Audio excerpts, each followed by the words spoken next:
Thank you. Before we move on to the minutes of the previous meeting, I'm happy to share that today's we have different types of different academic programs. Uh, the main talk, the panel discussion on decision making of acute abdomen, and PG topic and talk by our beloved KKR sir. Now coming to the minutes of the previous meeting, which is held on January 23rd at Hotel Heisen. Almost 70 were attended for the meeting. And the session began with a silent prayer, followed by the presidential address. The minute were presented by the secretary. This was followed by the PG presentation by Dr. Sonu from KMCT Medical College on a lump over the scalp thyroid cancer. The main academic talk was delivered by Dr. Muhammad Nias from Kim's Hospital, Trivandrum, followed by an active discussion from the floor. The meeting concluded with inspiring senior faculty session by our beloved Sandosh sir, titled Moments of Pride, Lessons of Pain, His Memories from the Heart. The session ended with the national anthem. May the minute be passed. Thank you. Without further delay, we will now begin today's PG topic by Dr. Gauri Priya, The Unfinished Battle, Recurrence of GIST. A brief announcement. A QR code will be provided to the examiners for easy scoring and submission of the marks for the PG presentation. The best PG presentation of the year will receive a prize during the annual meeting. Thank you. I welcome Gauri Priya.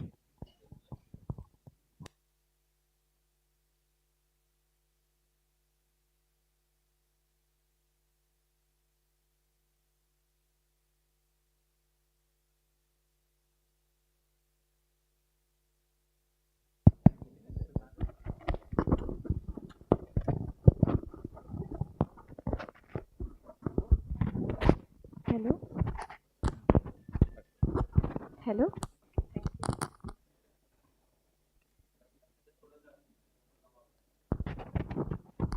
Hello.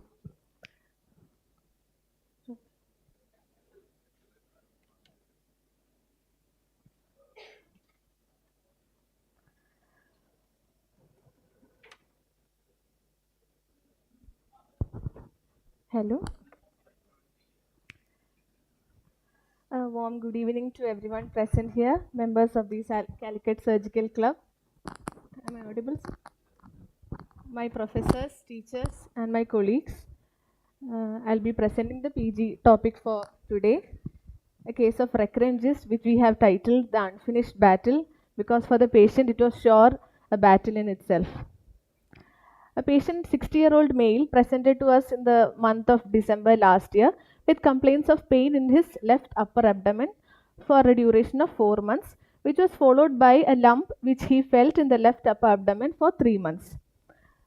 History of presenting complaints. A patient who was apparently normal 4 months ago started experiencing a pain which was dull aching, intermittent and radiating to the back in the upper left side of abdomen, which increases on lying down and decreases on sitting and bending forward, for which the patient had taken oral analgesics and was relieved of pain.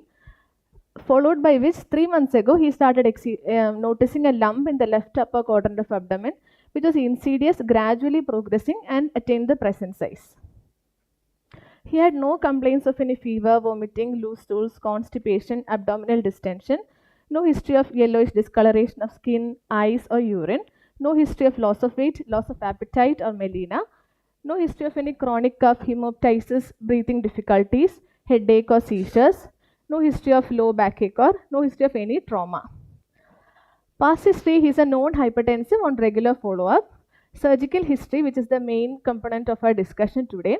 In the year 2009, he presented to a physician with complaints of bleeding PR and mass protruding per rectum. He was evaluated and underwent a hemorrhoidectomy electively, and intraoperatively a polyp was noted arising from the rectum.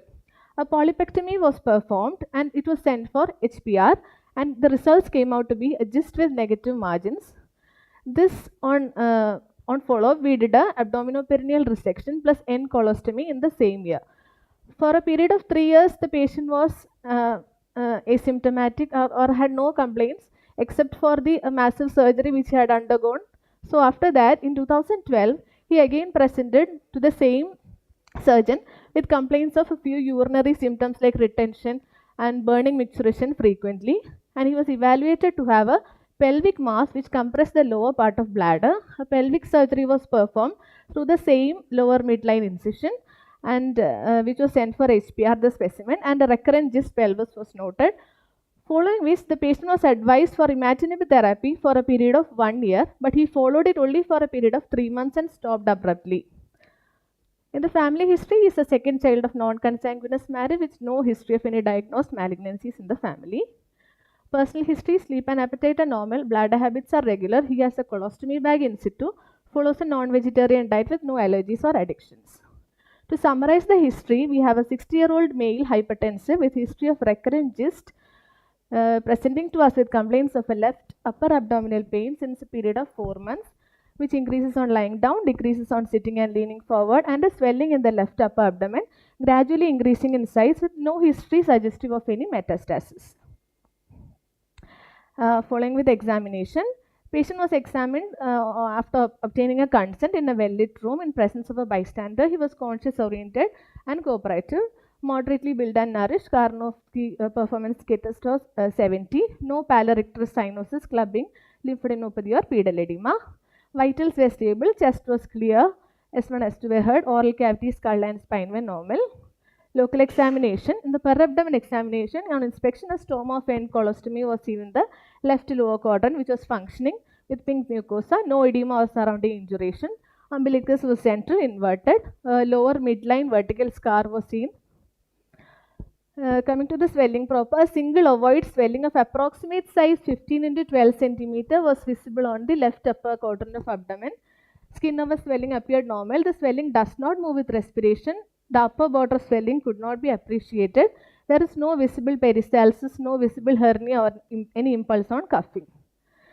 The inspection was followed by a palpation. There was no local rise of temperature or tenderness. A single irregular shaped firm swelling was seen in the left hypochondrium, lumbar, umbilical and epigastric region clockwise 15 into 12 centimeters.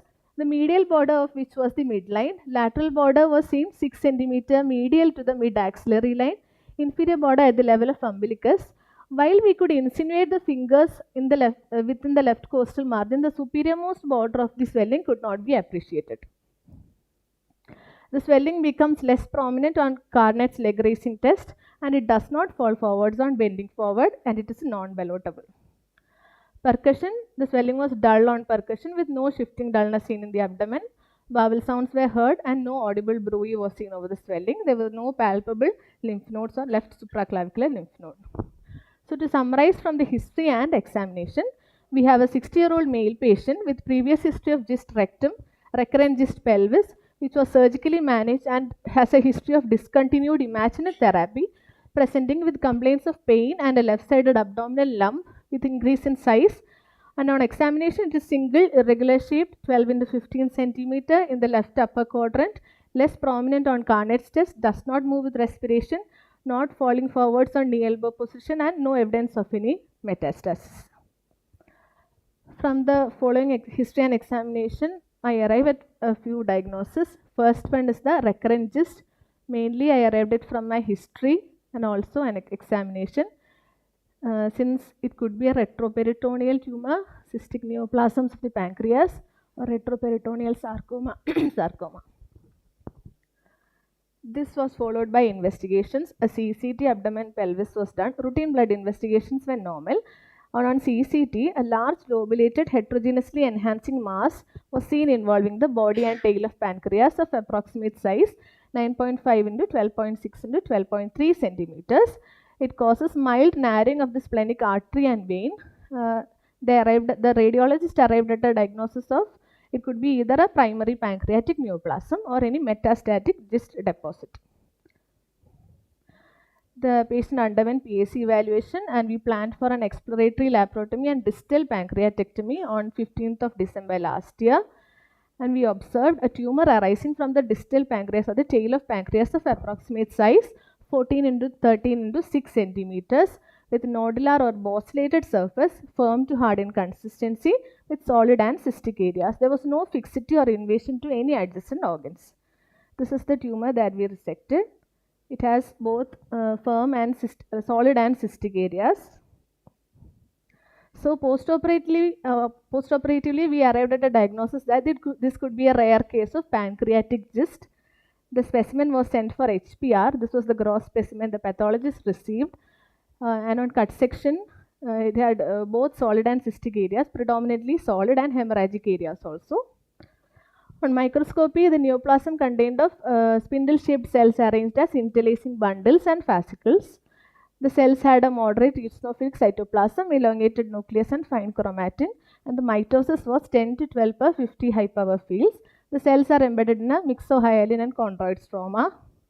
To our surprise, what you are seeing on the right side of the screen is the pancreatic histopatho, and the left we have the spindle-shaped cells. We can see that in contrary to our assumption postoperatively, the swelling is not arising from the pancreas. It follows a distinct margin from the pancreatic capsule.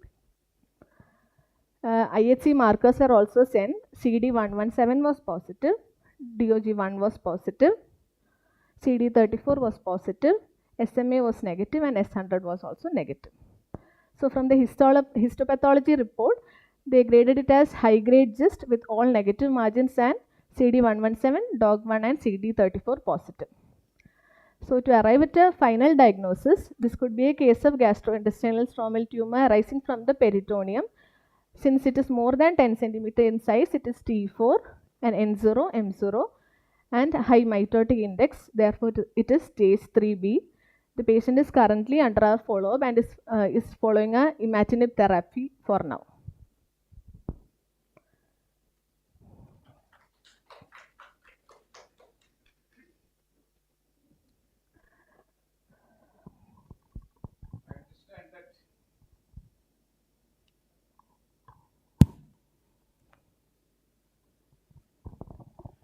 This patient apparently has had hemorrhoidectomy done many years ago and an AP resection done in 2012.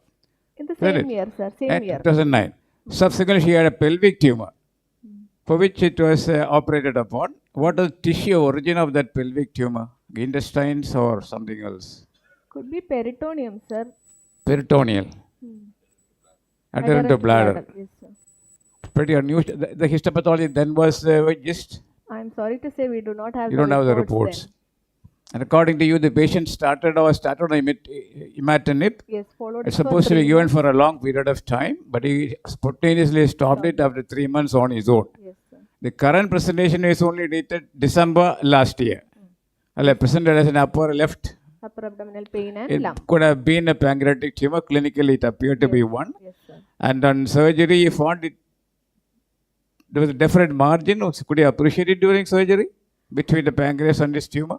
Postoperatively, it appeared that the swelling was arising from the tail of pancreas. But the histopathology. What is the tissue origin of this particular tumor you operated upon? It could be a tissue origin, peritoneal again. And nothing to do with the gastrointestinal tract. No. You had the size apparently happens to be more than 12 centimeter with a high grade tumor, yes, high mitotic values. Yes, it must have been a similar size even during the pelvic surgery. And probably may not have happened if he had been on imatinib for at least 5 years of time. Yes, isn't it? Yes, partly his own mistake. Isn't it? Yes, sir. Very unusual case. Often see it in the stomach or the intestines, but you don't see it in the pancreas or extra peritoneal stuff. Very unusual. Thank you. On examination, you mentioned that no falling forward. Why should examine that examination? Lateral swelling, why should examine the falling forward? When will you examine the falling forward swelling? Retroperitoneal tumors do not usually fall forward. This is a midline, not midline swelling, not a stomach. You need not examine the falling forward in the lateral swelling. Yes, sir. That is I want to mention. And yes, before CT, could you have any idea this could be pancreas? There's any history, there is a symptoms. Decreases on increases on lying down. Position, sitting forward. Pain decreases. Pain decrease. That is suggestive pancreatic pain. Yes, sir. You have any idea? Think about that before surgery. Any pancreatic origin? Because history suggests you acute pancreatitis. I thought it is acute pancreatitis and complication. Because falling on the Lying down, pain increase. Sitting, leaning forward, pain decrease. Suggest your pancreatic origin. Yes, sir. But patient had no history of any loss of weight, appetite, or any cachexia, which is normally seen in a patient. And you planned a distal pancreatectomy. Yes, sir. Invariably end in splenectomy also. Did you even any polyvalent vaccination before the surgery? No, sir. No, sir. Like even Spleen a, was you should in CCT. It is, chance for removing a spleen and the tail of pancreas. we were prepared for it, sir, So but did not give any you vaccination. have vaccination before. So you not idea whether infiltrated with the Yeah. spleen or Yes, not. sir. What is cell origin of gist? Mesenchymal origin. It's cell name of Cells of Cajal. Kajal. What are mutations seen in gist? c-KIT mutation, PDGFRA, alpha mutation. In this connection, can I ask you what is Carney's triad? Carney's One of triad the is, cause of recurrent disease is missing of one of those triads. familial cases of GIST are seen in Carney's triad, adrenal paragangliomas, pulmonary chondromas, and GIST. Okay. They can arise together. Was he on imatinib after the initial surgery? No, sir. Why?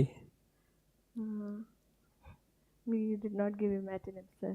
He was put on imatinib only after the pelvic surgery. Sir, in the after following APR, we sent the specimen and obtained negative margins. Maybe that is why the The size was too much. Pelvic. അല്ല അത് came as gist. negative margins. അത് APR section. Okay.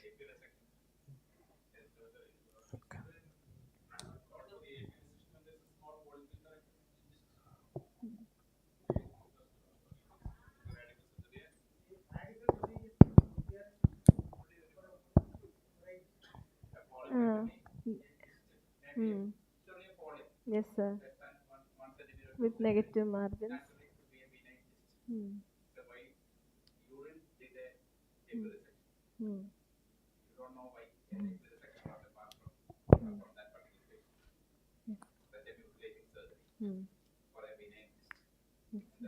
Yes, sir. I happen to be the surgeon who had performed all the 4 operations. He came to me when I was working in medical college. He came to me with bleeding and was seen by some of the surgeons. They said it's only piles, so we can wait. Patient is put on conservative management. So I thought since the patient is having this problem which is not solved by the usual treatment, I did a protoscopy and sigmoidoscopy, which revealed a polyp. So I did the hemorrhoidectomy plus polypectomy, and the margin was negative. Then I was in a great dilemma whether to go ahead with an APR or something like that. So I consulted the medical gastroenterologist. At that time, there was no surgical oncologist like that. So he said, you go ahead. This tumor can recur at any time. So because of his advice, I had performed an APR. And when the report came as negative margin, then I was very much worried, because such a young man, healthy farmer from Wayanad, I thought it was too much. But after 2 years, he came back with frequency of urine, and he consulted a urologist, and he found out a mass in the pelvis. So he sent to me. So I thought of some recurrence, and I opened. It was a mass adherent to the bladder and also abutting the pelvic vessels. So somehow I could manage to remove the entire thing. And after that, he was given imatinib. He took the imatinib for 2 years. Then he lost for follow-up. And he developed this problem about 6 months back. And the surgeon in Wayanad said, you go to the previous surgeon. So they finally traced me out and met me at MMC Madakallur, with the CT report. Then I thought it could be a pancreatic gist. I referred the book, and there's the literature is only 30 plus odd cases of pancreatic gist have been reported so far. Yes. Then that gave me a thrill to open again. And the CT scan showed the tumor stretching the splenic vessels. So we actually thought stretching and compression need not end up with splenectomy. That's why we did not give a vaccine. So we decided to do an open surgery, and I found the tumor very much adherent to the pancreas. And after releasing the adhesion, I could mobilize the tumor very well. Yes, it is found to be adherent to the pancreas. I could not separate from the pancreas. It was that I couldn't say. It's such a large tumor should be malignant. That's what I thought. And there was no other evidence of metastasis. And actually, he also had gallbladder stones. And when I went to that area, it was very difficult to proceed with. So I did not perform a cholecystectomy. So I could, after mobilization, I could release everything from the splenic bed. Then it was easy to perform a splenectomy. The distal pancreatectomy. I didn't have any staplers. I did a manual suturing of the tail of the pancreas. Fortunately, he did not have any problem. And then later we consulted the pathologist to have an opinion regarding the gist arising the pancreas. Then they said, they reviewed the slide again and said there's a clear-cut margin between the tumor and the pancreas, so it's unlikely to be arising from the pancreas. So I don't know whether he will come back with another gist elsewhere. I am not sure about it. Probably he's actually very healthy person. He did not lose much weight. Probably he'll have a long life because imatinib will be able to take care of his metastasis, etc. What is That's a very good microgist? presentation. Microgist? I don't know, sir. Less than 1 centimeter. What is WT gist? I don't know, sir. It's a wild type gist. Okay. And this mutation. What is the old name for gist? Previously we could not call gist. Yes, sir. Old name for leiomyoma, stomach, leiomyoma, Yes, esophagus. yes, yes. That's the old name. Yes,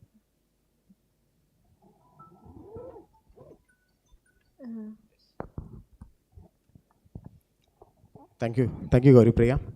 thanks to all members of the surgical Calicut. Thank you. Next, we have the senior faculty talk by our beloved K.K. Rajan sir. He's a great surgeon, teacher, and a mentor to many young surgeons.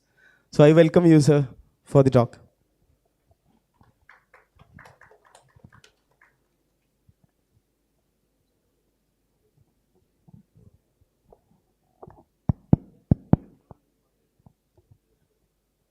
A very good evening to all. At the outset, I thank Dinulal for inviting me and to stand before you and share with you experience in the past. I think we are all, most of the people in the audience, they are all my colleagues, and Dr. Gobi, Dr. Lashmanan, Dr. Srijayan, and Dr. Vijay Umar, and Rajan Gurivala, and Swaman, all. So, my dear friends, I'm just was first surprised when Dr. Dindal was asking me, and he had made some, I tried to comply with his demands, and he was asking me certain conditions and to be followed. When he said that it should take only 10 minutes time, another thing is that should not have any PowerPoints and slides.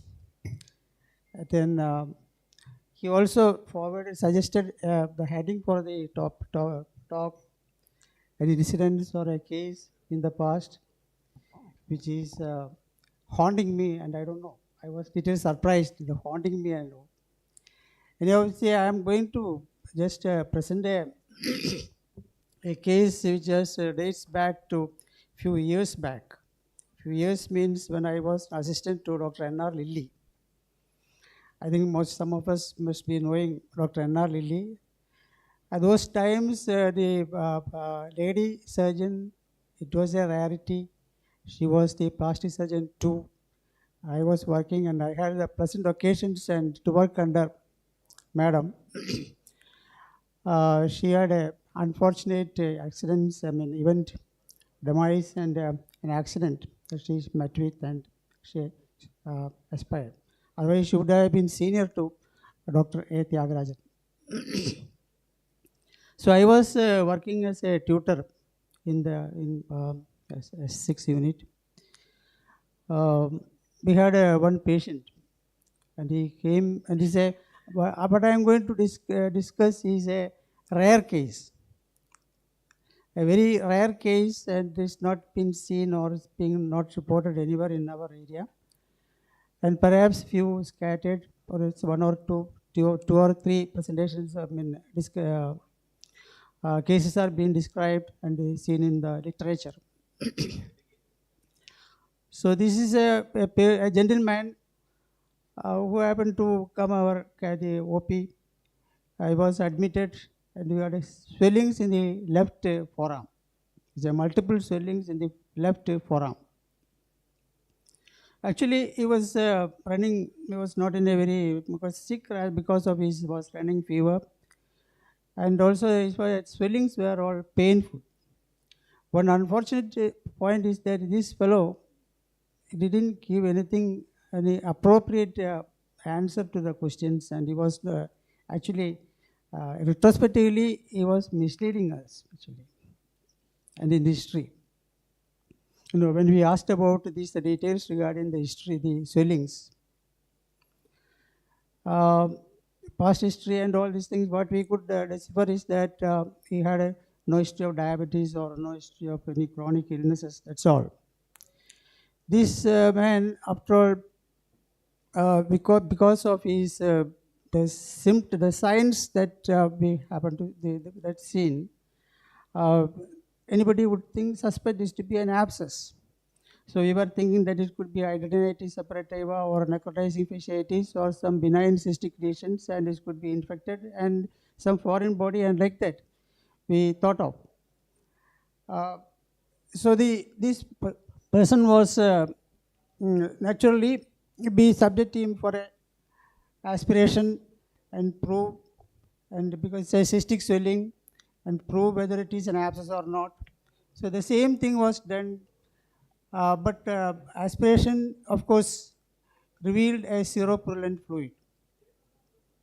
But surprisingly, this aspirate, there is a small incision was made. Some silvery white material started expressing and coming through the incised wound. So there is a strong suspicion is to be the mercury, elemental mercury. So that moment, so it was done quite unprepared, and so we had to stop the further proceedings. This fellow was sent back to the ward and for investigations and confirmation. So those were the days, it must be in 1978 or something like that. And those were the days, and when the investigations means we don't have this imaging like CT scan or any for the even USG and those times. So we had to contend with the X-ray, and the X-ray was taken. X-ray of the left upper limb, X-ray of the chest, X-ray of abdomen, pelvis were taken because it is just an dissemination of this mercury. That's all. And the X-ray findings was very interesting. They had these radiopaque shadows were seen in the left upper limb, and with that is left incomplete type of that particular type of the appearance that was very much suggestive of its being mercury. So it's a sterile abscess, no doubt about it. So it's a sterile abscess. I think it means it's a reaction to some in the injections or some foreign body, or where there is no secondary infection, there is no bacteria. That is a sterile abscess. So here this fellow has developed this reaction to the heavy metal, that is mercury, and that is the situation. So we had to, with this much investigation, actually probably another investigation that could be added would be estimation of mercury in blood and urine. That again, the estimation of blood mercury, etc., cannot be done without the consent of the patient. That also is there. So anyhow, even then, this fellow was not coming out with the proper history. He was just acting as an unaware of this, what is happened to him or what is done by him. And this all, with this we had to proceed because we had to do something, and we prepared to explore this the very next day itself, and with the information that is given and to the staff, and it was done, in the theater. That is those days the theater was in the near the 63 surgical OP. That was there we were running casualty and minor theater, not minor, major theater. Casualty theater also was there. So we were doing the procedure in that particular area. So it is not an incision or a drainage like that. It is what we did was an excision. That is what is meant for this the treatment. That is the surgical procedure that is to be done. Main the procedure that is to be done. The mainstay of the treatment is the surgical excision. So when the preparation of the staff and the protection of the staff also is very important.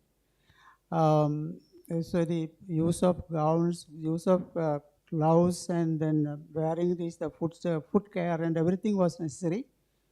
Then proper ventilation of the room, everything was necessary, and then we had to make incisions so that complete excision of the abscess cavity was done.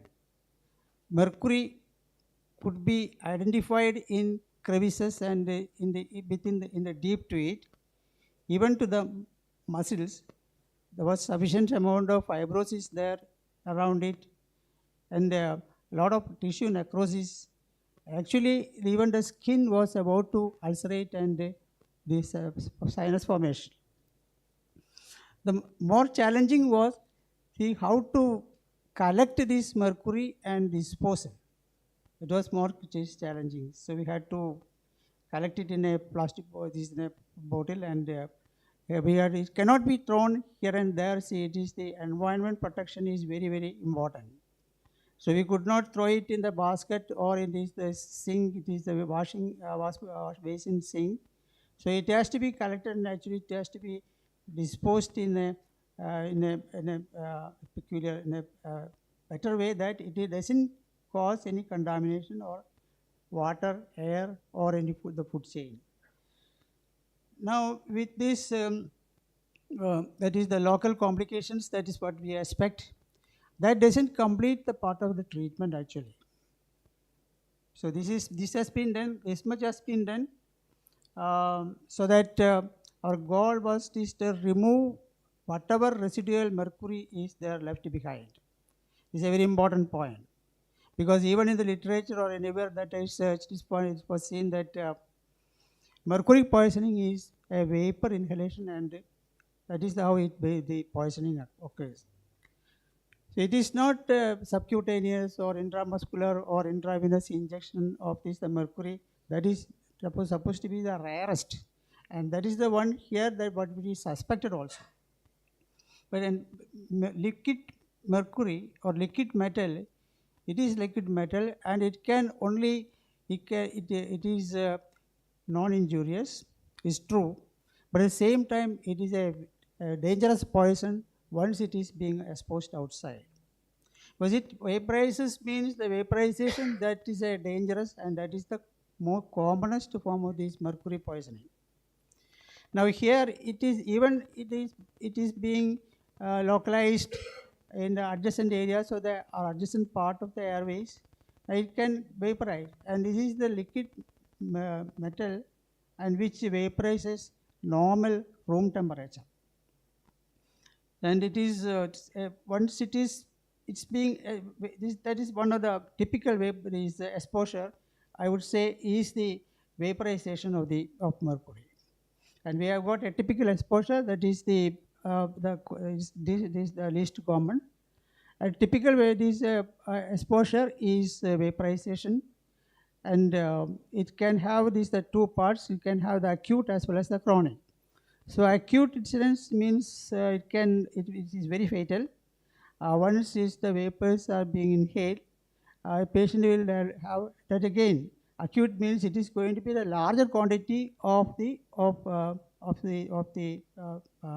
mercury, and larger. This will cause pulmonary damage. This can cause pneumonitis, can cause pulmonary edema, and even ARDS, and the patient may even go for this death.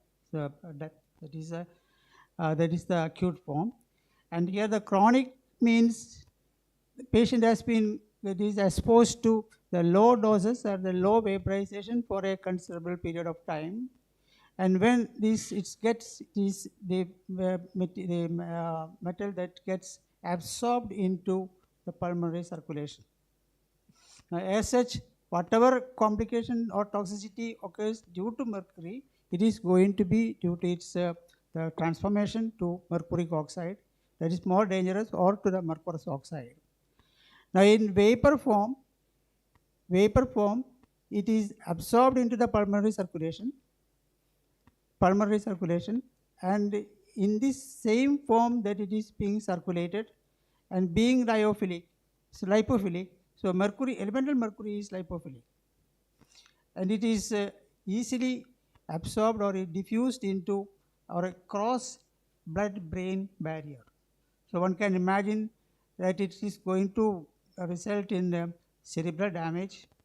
I can have this a lot of course these cerebral CNS complications can arise, and in the brain, what happens is it is getting oxidized.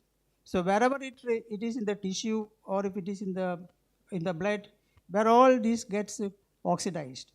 The brain, that it is the area where there is easy diffusion, and because it is being lipophilic, and where it is being acted upon by enzymes like catalase, and it is getting oxidized into oxidized mercury form, which is producing all the cognition and also these personality changes and loss of memory and so many emotional changes are all taking place.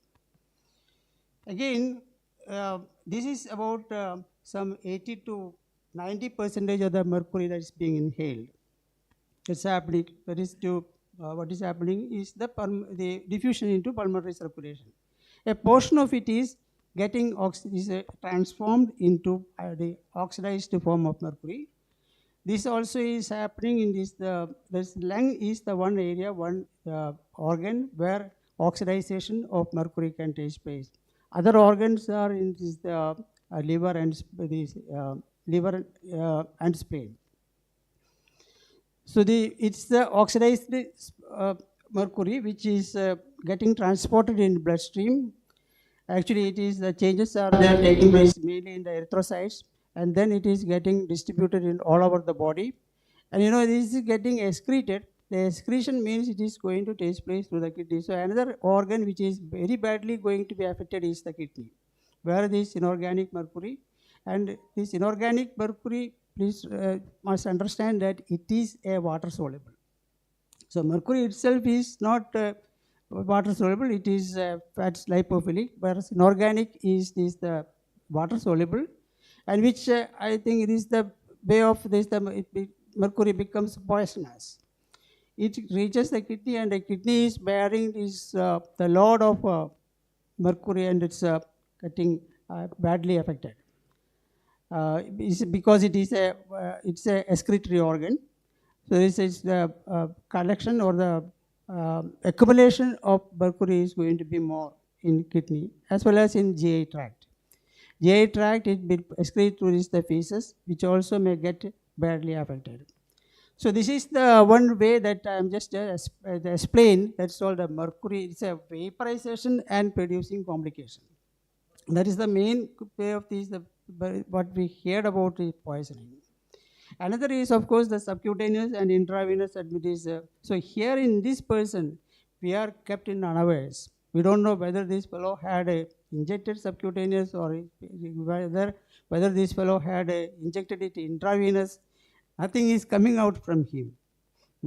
And people, of course, it is said that they do these measures just for enhancing the performance, or they do it for suicidal purposes, or they do it for for a purpose of aphrodisiac, and like that it is being described in so many ways why these people may promote to do. And we know that this is also, it is not commonly available, but in thermometers are there, barometers are there, sphygmomanometer, and so many these broken thermometers and all, they can collect this mercury. And anyhow, this is it's what we are unaware is the dose of mercury that is being injected, if it is so, and what has been the duration of mercury that has been there for him. That is, we don't know when did he inject the preparation, and also it's the type or the form of mercury also. As we know, it's a elemental mercury, or it's a mercuric oxide, or it's a inorganic mercury, or organic mercury. There is another form, that is, these are the three forms of it. So of these, organic mercury is going to, and also is more dangerous than inorganic mercury, and which I will may talk about after this, after some time. Now it's intravenous administration or injection, because we didn't thought of it, because we didn't think of it, because it's that again is less injurious than vapor form of vaporized vapor form of mercury. Intravenous injection means, as we know, it is being injected into the vein and directly entering into bloodstream. So it's the droplets are all flowing, is being stream in bloodstream and reaches, of course, in the venous blood and to the lung. That is the primary filter. And where this, as we know, it is a metal, it's a foreign body, so it can produce a blockage of the vessels anywhere. So it is the dreaded complication that can arise is pulmonary embolism. We know that is the infarction and the chest pain, pleurisy, and all complications can arise. That also is a dreaded complication, and that the patient will meet his end and with this complication. Then it's that is the acute phase, and in the chronic phase again. So this is a sort of deposition of mercury. It's intravenous, subcutaneous, whatever may it be. It is going to be a mercury bank, and from where it can get slowly absorbed and into the system, into the bloodstream, and this absorption is taking place. It is with the conversion to the inorganic form of this mercury. That's how it is producing these complications. See, please remember that it's a mercury, when it is coming in contact with the skin, nothing happens. Even if mercury is there's a coming contact with the GI tract or this injection, and nothing happens unless if there is any injury. That is also important. If there is an injury, of course, that is the site where it enters. And it doesn't remain like that. It gets easily converted into the toxic forms.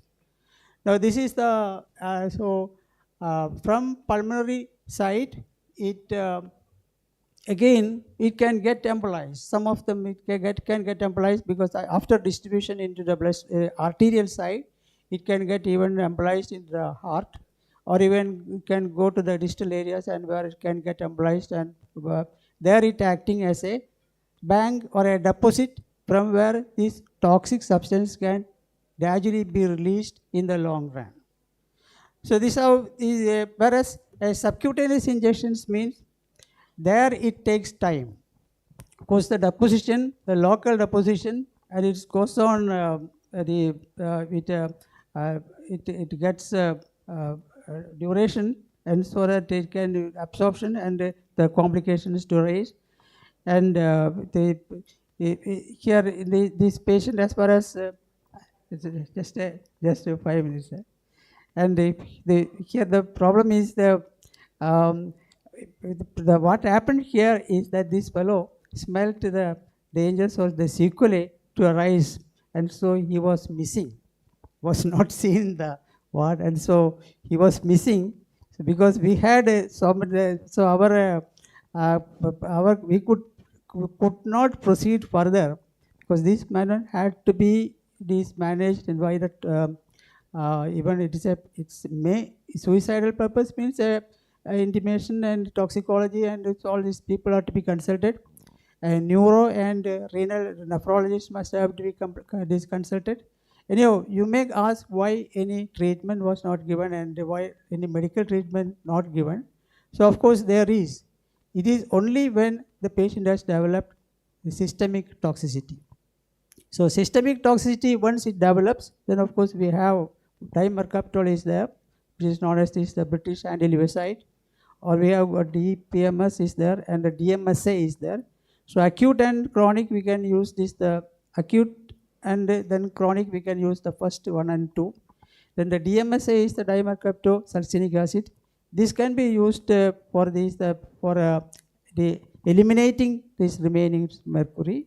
This again this need to be given only if the patient has the systemic toxicity. Otherwise, it is not necessary.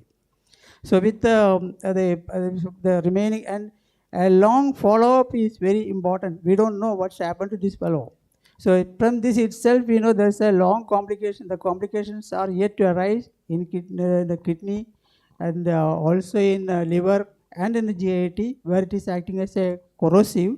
So with this, where he landed, nothing is known. He was not seen anywhere in our premises.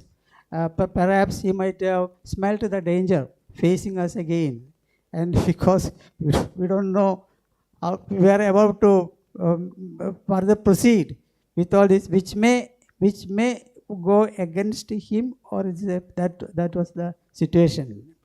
So I think we will talk about, and time is up, I think so. So thank you very much. Thank you for the sir. patient listening. Thank you for And such I am an very informative talk, Thank sir. you.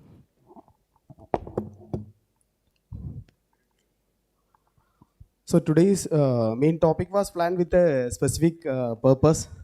We often see that the emergency management of the acute abdomen varies depending on the seniority, institution, and whether the practice setting is private or government based. Ultimately, differs across the generations of surgeons also. So I thought to plan to bring all these generations of surgeons together to discuss these variations openly and move toward developing a better and more consistent protocol, especially for in decision making in acute abdomen. So I discussed this idea with our president and Sujan sir together and finalized this plan of panel discussion. Now it is my pleasure to invite our moderator for this panel discussion, Dr. Ajikumar sir, who truly need no introduction. Welcome, sir. I also warmly welcome the esteemed panelist, Professor Gobi sir, a mentor and inspiration to many surgeons. Dr. Jain sir, the young roaring lion of Calicut Medical College, an excellent surgeon and a teacher. Dr. Mubashir, my colleague and an outstanding surgeon and teacher, whose patient care and professional attitude I often try to emulate in my own practice. And finally, the youngest among the panel, the budding surgeon, Dr. Robbins. When I asked for the suggestions for the senior resident panelists, many recommended his name for this. So I warmly welcome all the panelists for the discussion.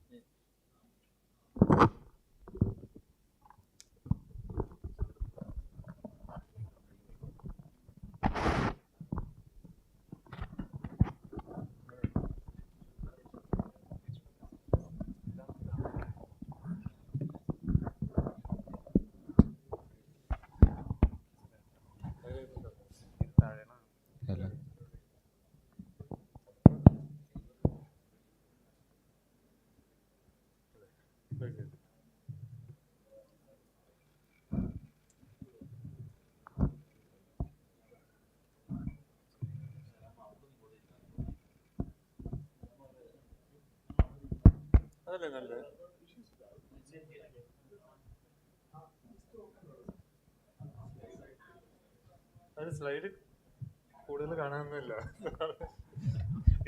Okay, I think we'll start with this topic. It's a very vast topic. Every surgeon has to go through this,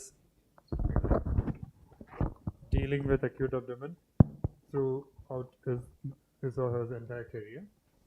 So I'm not going to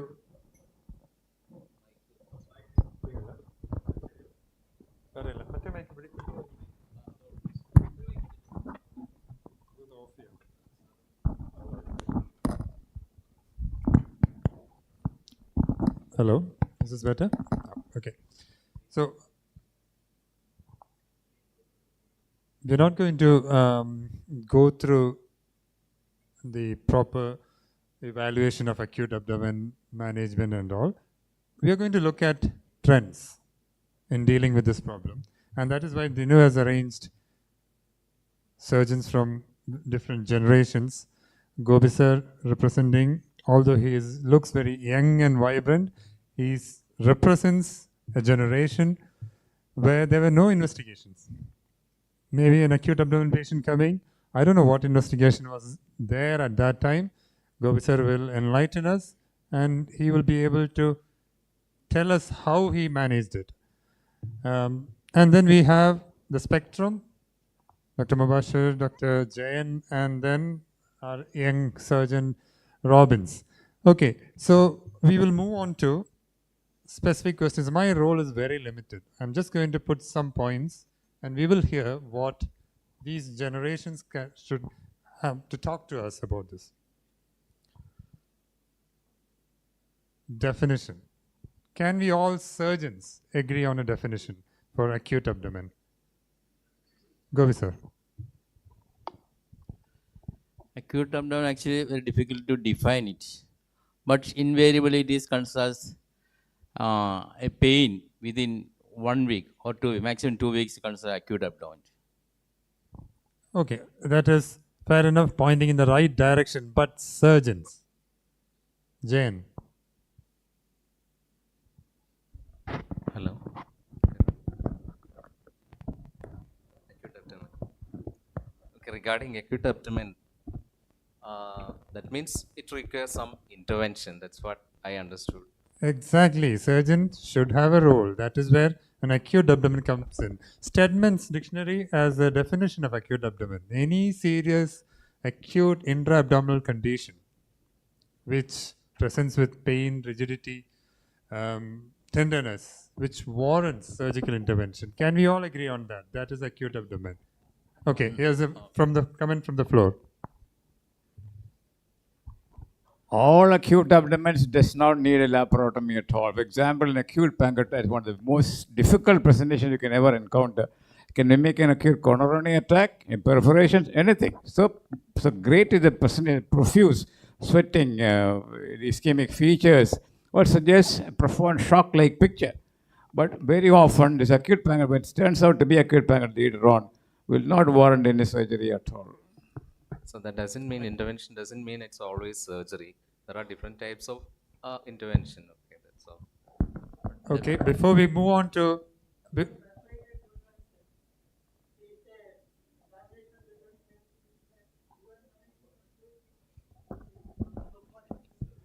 may I humbly put forward a suggestion regarding acute pancreatitis. I don't know why we should be treating acute pancreatitis. We are surgeons. Why don't let the gastroenterologist deal with it? Just a comment. Presentation is an acute abdomen. Very often the medical man will not take up an acute abdominal case at all. It is up to us to deal with it. It's up to us to rule out a surgical cause, then refer him back to surgery, back to medicine. Thank you, sir. Textbook description of acute abdomen is patient present with acute abdominal pain or other associated symptom complex which needs emergency investigation and treatment unless patient will die.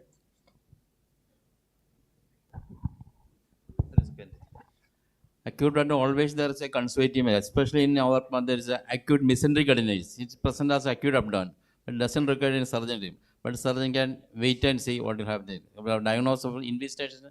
Next, before investigation, history is the most important part of the acute history of the patient. Yes, sir, we'll come to that. So, my first point, we have to define whether we need to separate the surgical and medical causes. Okay, so we want to deal with the surgical. How do we go about it? We have history, clinical examination, investigations. There was an era when there were no CT, and the best investigation was, like the old timer said, a laparotomy. Was it? X-rays were plainly available right from very many decades. We took a plain X-ray of the abdomen straight away. Then if we can find many things, gallbladder with perforation, stuff like that, renal stones perforated with the free gas under the diaphragm, you can even detect pleuritic issues, which will not warrant any surgery at all.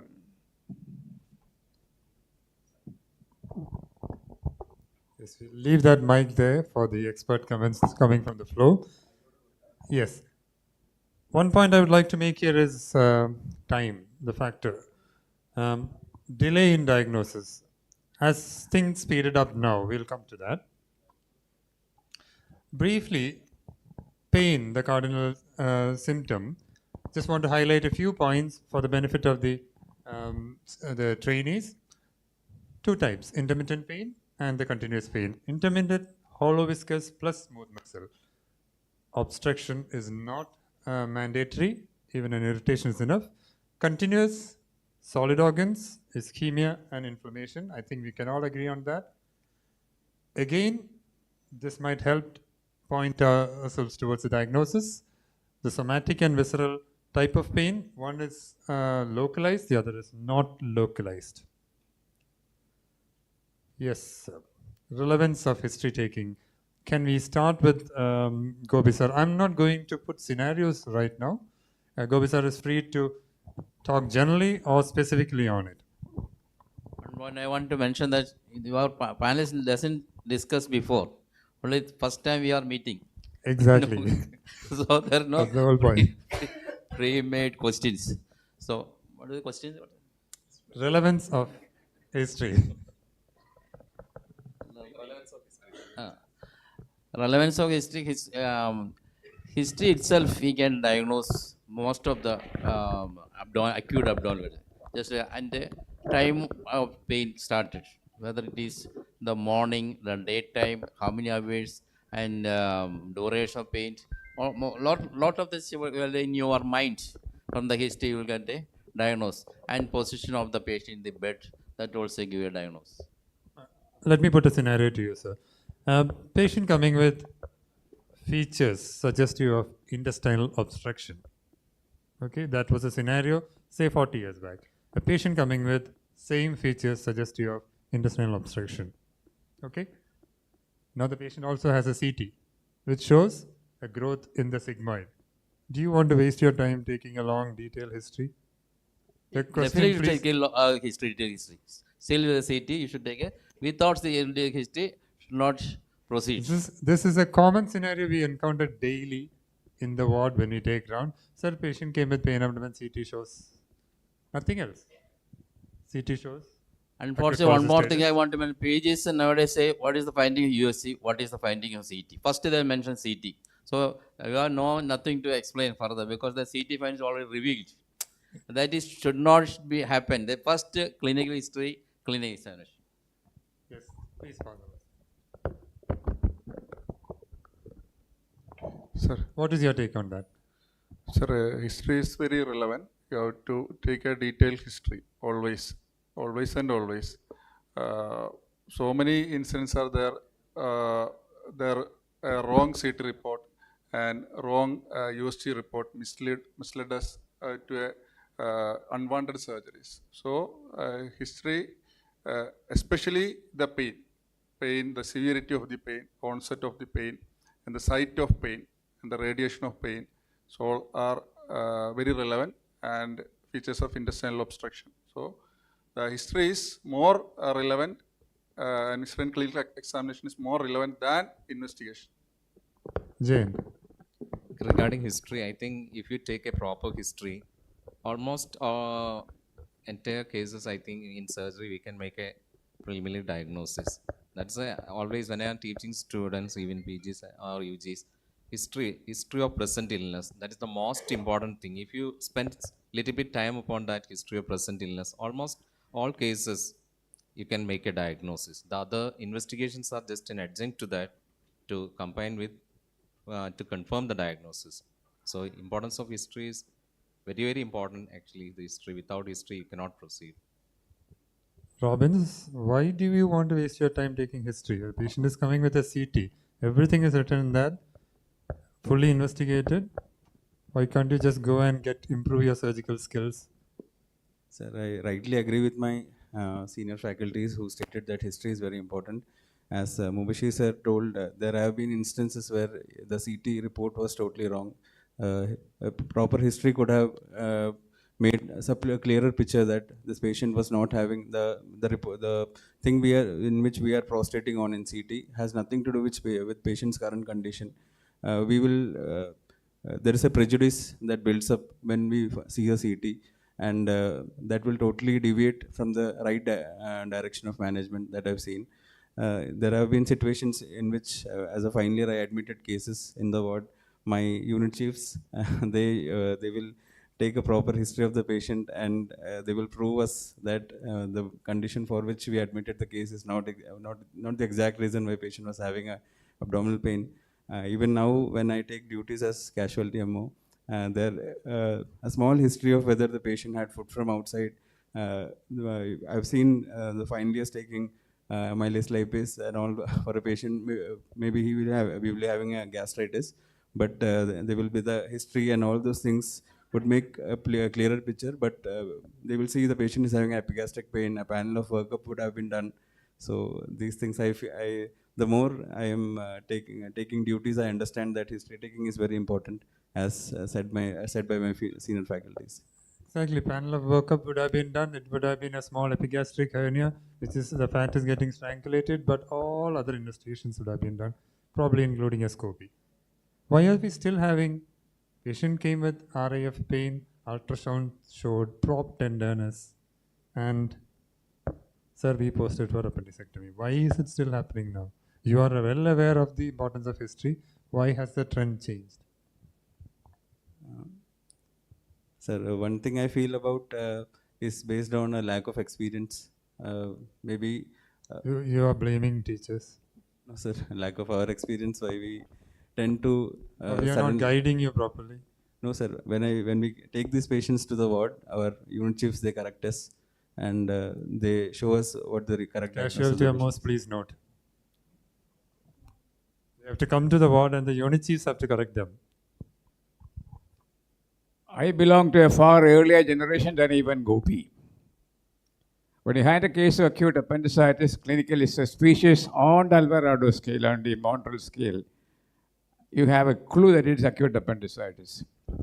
But then, the first episode of appendicitis can and should always be managed conservatively.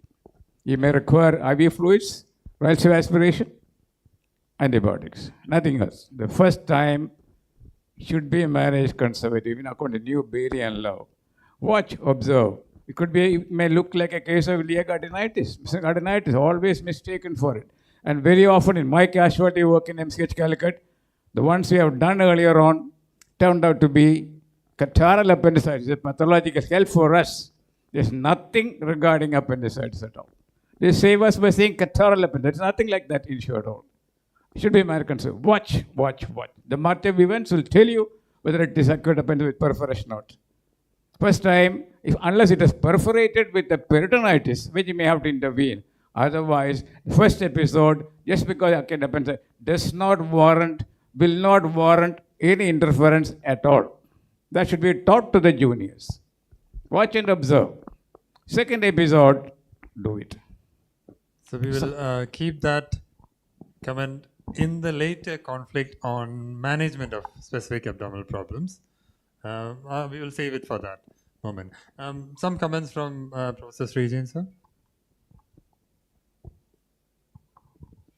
Most of the time what we observe in the ward is the PG will start, patient had abdominal pain, ultrasound showed, CT showed. So definitely with history, I always tell them that you should sit with the patient, sit and elicit history, you will be able to come to a conclusion in most of the time. In the list of diagnosis of acute abdominal pain, the last it says that 90% of the abdominal pain can be diagnosed by history and clinical examination, and maybe 7 to 8% can be diagnosed with investigations, and 2% sometimes will have confusion. So the emphasis on history is something very seriously we have to instill it to the younger generation. That's what I feel. Yes, Regent sir. So what sir was saying, Robbins, please note, only 2% of cases should come to the unit chief for decision making. Remainder should be settled in the casualty department itself by the casualty MOs, and you finally residents, you are a CMO now. Okay. Next, clinical examination. Again, as Gopi sir requested, I put some bullet points, sir. We want to have a look at it. Vitals. Is it still relevant? Pulse, BP, respiratory rate, temperature. It is extremely relevant. Forget anything. You have to write it down in the case sheet clearly. Don't write this big bracket WNL within no. You have not given appropriate care or due care for the patient. That is the legal terminology. If you do not document vitals, it is medical negligence. I'm not going to the clinical side, it is medical negligence. So please, please always document vitals. Other than that, any comments to make? Okay, I will just tell one experience during my posting in Government College Thrissur. Okay, in the morning when I went for the rounds in anesthesia ICU, actually that was a laparotomy patient. The monitor was showing the reading, pulse rate, BP, everything. But when I examined the pulse, there was nothing. So actually the patient already dead hours back. Actually, that monitor was actually not properly working. So every time start with the pulse. Okay, then only we have to check further. Comment. Nowadays, PGs has no watch. They could not examine the pulse. Only mobile. So every PG should examine the pulse for 1 minute. And also that is human touch is very important. First touch, a rapport with the patient and yours. You touch always count for 1 minute. During that you can assess his psychological status also. So very important for PGs. Here a watch for count the pulse for 1 minute. Bashir? Sir, along with the pulse, we have to check BP also. The patient usually with a perforation, usually land in casualty with hypotension. So we have to correct the volume loss all. And if possible, urine output also. It's a very good indicator. Sir, rightly, when we come from fresh from theory, the first part, after assessing the patient, we should check the vitals and see whether this patient requires a resuscitation. So vitals are really an important component. There might be patient with a lot of fluid loss, and if we don't resuscitate them on time, there's no point in surgery. We might land up in such a scenario. So vitals are very important, sir. Yes. Lakshman sir, vitals, the importance of vitals once documented on the corridors of EOT. Lakshman sir standing at the door of the EOT. Sir, do you remember that incident? Yes, when I think we learned more from the volumes of cases in NMCH casualty. We people, 4 people taking every 4-day, 24-hour duties. No other investigation. USC came later only. Only, as Vijayamar sir said, only X-ray. Our only thing was believe our hand and our eyes. Palpation of the patient, the touch itself, whether it's a patient is in shock, cold, patient, sweating, or everything can be by mere touch itself can be seen. Then recording the pulse rate. it is very BP and pulse. That is mandatory. That must be recorded because a pulse count itself will change the management. If there is a patient with coming with acute abdomen, and initially the patient the pulse rate is okay or other vitals are okay. I don't know whether Pradhapan is here. One patient I still remember, he used to tell even now, one ambulance got in the story I'm not saying. When the ambulance was, driver was changing the tire, another ambulance went and hit him, brought the casualty in the evening. Gangar sir, while he was going out, he just came and tell me, you just examine, at present he is stable. In the evening, by 8 o'clock, 10 o'clock, I went upstairs for some rest. At 2 a.m., Pradhapan came to me and told, sir, his pulse is becoming weak and I think there is something wrong. No other investigation, we immediately took the patient, it was a splenic rupture. We saved the patient. So, monitoring the vital, that is important. Nowadays, the juniors feel that we ask them to monitor the pulse, BP. You are taking some. No, there are certain terminology I think that which I am not using here. If you are asking them to record, I don't want to use that terminology. But if they are not, I personally, you are all most of the. You are all now seniors. You are worked with me. You might have seen, and you even blamed me. I have no confidence. That is why I am always in the night walking around the patient and checking the patient in the pulse, because that only saved me in the casualty. Not only me, wherever I go from in Kerala, if I go to Kasaragod also, there will be one man who will be identifying me, because doctor, you were on duty that day. That's why my relative survived like that. That was the only reason, because recording the vital, that is very, very important rather than any investigation. Point well taken, sir. Thank you. Moving on to next, local examination. There is a CT finding. Why do you need to do a local examination? Intestinal obstruction, distension is there, but CT shows clearly sigmoid, growth, large bowel, obstruction. You know what to do. Do we want to continue with your local examination? Mubashir. Sir, abdominal examination. So you have to put your hand on abdomen. That's the first thing. So exact palpation is very important. Along with that, you should examine the hernial orifice with adequate exposure and back. And if possible, better to do a rectal examination also. So I had an experience. Just break. There might be a question from the trainees. What additional information did you get other than what was mentioned in the CT, and how is it going to help you? Sir, sometimes CT may miss something. So, though I had an experience, that is one patient came with a USG report of irreducible incisional hernia. Patient came with a lower abdominal pain. So we have examined. Patient was having pain in the lower abdomen, but exactly on the female patient, exactly on the right iliac fossa. So without CT, we have opened the abdomen. So it was a tubo-ovarian abscess. Along with the this incisional hernia, the reason for tubo-ovarian abscess was multiple leaking bladder diverticulum.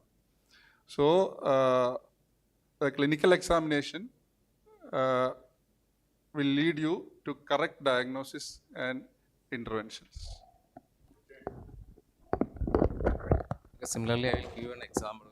Actually, most of the old age ladies presenting with the acute intestinal obstruction always search for the or examine the inguinal area for femoral hernia. Okay, the femoral hernia, as you see, it may be a very small one, just like a small lymph node mass in the inguinal area. So we may miss that. Even the radiologist will miss that finding. There will be definitely features of intestinal obstruction, but they may not give the proper diagnosis. So always examine head to foot, not only the abdomen, head to foot, always.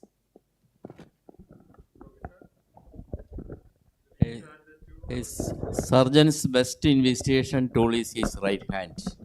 So when the hand is put on the abdomen, you can decide to be or not to be. So you want to operate or not to operate. Mind will say this should be operated immediately.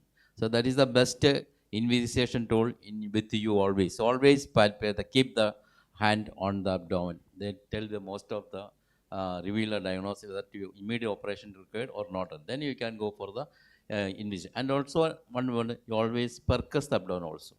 Where is the liver lung is obliterated or not? That also you can, without CT, you can diagnose the perforation DU. Most of the perforation DU perforation, and that days when the X-ray was there, by the percussion of the liver lung is obliterated or not obliterated. So palpation is very, very important. So what about the two orifices? Yes.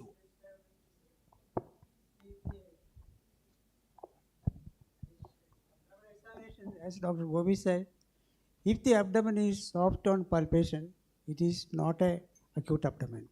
I don't know how far it is. This statement, I think it's a statement. I don't know how far you would approve it. If you on palpation, if the abdomen is soft on palpation, it is not a acute abdomen. Rajan sir, what is your comment on that?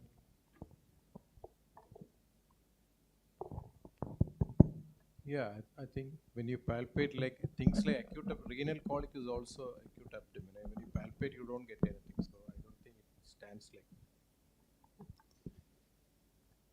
that. Okay. Next, we go on to some specific points. How often do we come across medical causes for an acute presentation? How often in Gobi sir's career, how often have you come across that? There are a lot of variety of medical problems. Very rarely I want to there's a acute esophagitis following taking a paripuada. It is present as a acute abdomen. So the history revealed that is a paripuada all the cause acute severe gastritis. That is a medical problem. Even the very difficult to diagnose from the differentiate with the acute MI also. No, things like porphyrias or ITP, sickle cell crisis, all those things. Have you come across that? Do we need to keep our mind open to such possibilities? You open, but very rarely such occasions. Very, very rare. Acute leukemic crisis, acute diabetic crisis. These things are like theoretic possibility. Never seen such cases. Or acute, important than the acute urinary colic is. Otherwise, these medical problems are very rare. But one thing that's acute in females very important. Men say there is Metzger syndrome. I have seen so many times. Medical problem. Okay, what I have been taught during PG days is if the pain is above umbilicus, think about chest and heart. And if it is below the umbilicus, you think about gynec pathology. And if it's a diffuse one, think about vascular. That's what I've been taught. A very good point to note. Alex sir?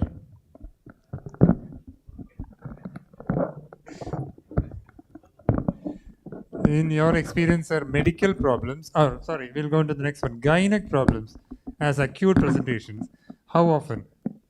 Gynec problem, especially in the fertility, that age group. You have to rule out. Definitely ask for Sir, LMP. fertility. Okay. Sir, what will be the advice you will be giving to the PGs? Age between menarche and menopause. Always ask for last minister LMP for the patient. Most of this criteria for I have come across several 2 or 3 episodes of opening ectopic pregnancy or leaking ectopic for pregnancy, thinking it is an acute appendicitis. Sir, do you want them to do UPT? Definitely. UPT ആയ നാട്ടിൽ കലഹം ഉണ്ടാവും അതുകൊണ്ട് ദയവേത് UPT പറയരുത് HCG മാത്രം നോക്കാൻ പറയാം. So please note that beta HCG because we don't want somebody coming back and telling us.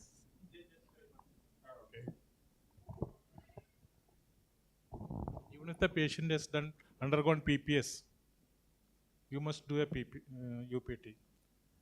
I had one experience because that only one lady that happened to be our Apuni's sister came from Wayanad.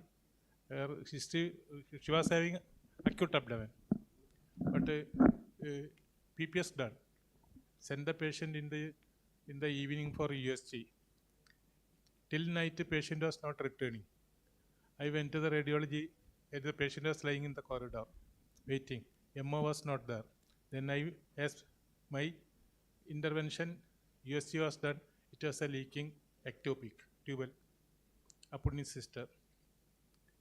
So even if the patient is PPS done, ectopic must be kept in mind. Keep the gynec catastrophes in mind when you are dealing with a lady in the reproductive age group. That's the take-home point from Lakshman sir. Okay, let's move on to the next one. Investigations. Any role for routine bloods now? Acute abdomen. Routine. Robbins. Once after a proper clinical and clinical examination, I think routine blood investigations, especially in scenarios where patient is having patient is in perforation, is in having a perforation and a delayed presentation. I once had an experience when the abdomen had gone soft, but the investigations were all deranged at that time. But the patient had no previous history of this patient being in under any treatment or patient having any renal derangements. But by the time patient presented, it was a delayed presentation, and all the clinical parameters were flagging towards the patient is having something wrong within the patient. So I felt that sometimes investigations throw light on the critical scenarios in the patient. Gopi sir? Routine is important because whether the patient is anemic or not. Even after the surgery, you have to treat the anemia. So whether there is any peripheral smear or a routine, urine also very important because the renal problem also you can ask. Routine is very important as special investigations. Jane? Regarding investigation, usually we'll say two types of investigation. One thing is the diagnostic one, and other one is the evaluative. Regarding blood routine, actually that depends upon the person. Okay, according to the diagnosis, we have to do it as a first one or as a. But currently, what we are doing is we'll do it everything simultaneously. As First, routine. we'll go to the definitely. So you have to assess every patient, starting with the hemoglobin. You have to assess. Okay, in any patient, okay, every aspect is important. So simultaneously, you have to do all the investigation. Mubashir. Sir, total count is very, very important. So, and all cases you can do a serum amylase and lipase and routine urine examination. And if she's a female, so we can do beta HCG also. Okay, thank you. Any comments from Lakshman sir? Just one point regarding that UPT and beta HCG. The problem is regarding beta HCG may not be available in the periphery. So better to do UPT always. The only thing is that better not to inform the patient. You can do it in that way. TCDC is a must for must be a first investigation. One experience in our own casualty, one young man, a brother of a anesthesia PG, brought with pain, diagnosed as acute appendicitis, and we were planning for appendectomy. For some reason, they were not willing. They went away. After not 2 weeks later, I asked him, what happened to your cousin? He said, they went to somewhere and did a TCDC. Eosinophil count was very high. Retrospectively, he was a regular pork eating man, and he was having a tinea solium infection, was detected stool examination, treated with anti-emetic. His pain subsided. He saved from appendectomy because he went out. I was Quite the insightful. and one CMO was also seen, but initially we clinically as Govi sir said, our hand is our investigation. That was my belief because and I was having that much confidence. But investigation has also got a rule. Soman sir? At that time, no diagnosis of acute appendicitis was made by 3 findings. 1, history.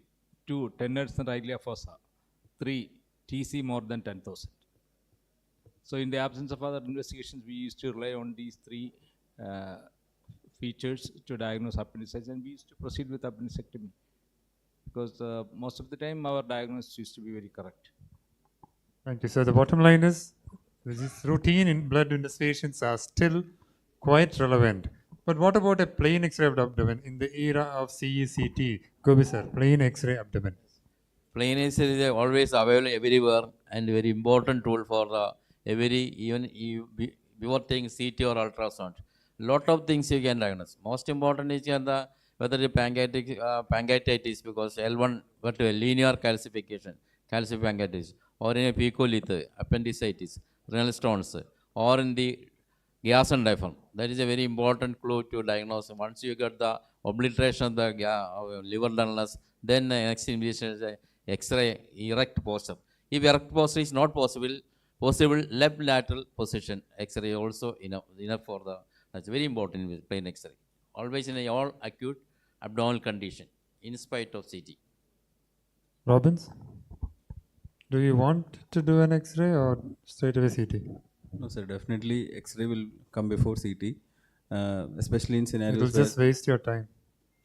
No, sir. What extra information will you get? Sir, if you get a free air in the diaphragm, especially that is what is being practiced. You don't need a CT. Sir, if the patient clinically has a guarding and there is a free air in the diaphragm, especially that is being practiced in Calicut Medical College casualty, that we straight away we can post the case if the patient is unstable. Good. One thing regarding considering as a surgeon, actually regarding X-ray, we are very used to see X-ray abdomen, so we can make out most of the diagnosis from the X-ray. But regarding one thing regarding CT, okay, when you are asking for CT, in our situation, sometimes you cannot completely rely on CT because the radiologist may miss something. So first, always you take a X-ray. Okay, Bashir. Sir, X-ray is cheap, easily available, and easily we can. It will help you stop the investigation there and move on to the management. Sir? Will it help you stop the investigation there, that you don't want to go for a CECT if you do a good AXR and that is enough for you? In definite case, gas under the diaphragm, we can directly go for surgery. If it is a multiple airflow level, we have to investigate. Okay, so still a relevant investigation. Any comments from the floor? Bashir sir?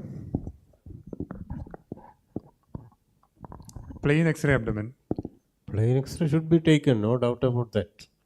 Actually, so many information we can get from the plain X-ray, and we can coordinate with the CT finding if it is available, and if there is any additional information we want, we can go for CT if it is available.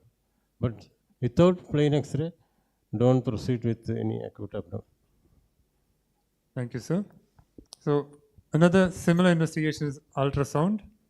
Is it still relevant? CT is there. Why? Why do you want to do an ultrasound of abdomen? Gopi sir. Ultrasound is there in acute condition. You can even avoid a CT because ultrasound considers the extension of clinic examination. So part of clinic examination, you can always order a chief and there is no radiations investigations. So always a USC before all special investigation like a CT or MRI, etc. Sir, USC usually help us to reach a diagnosis, but it is person dependent who is doing the USC. So better option is to learn to do USC by surgeons. So that will be an extension of a clinical examination. That's my opinion. Okay. Jain?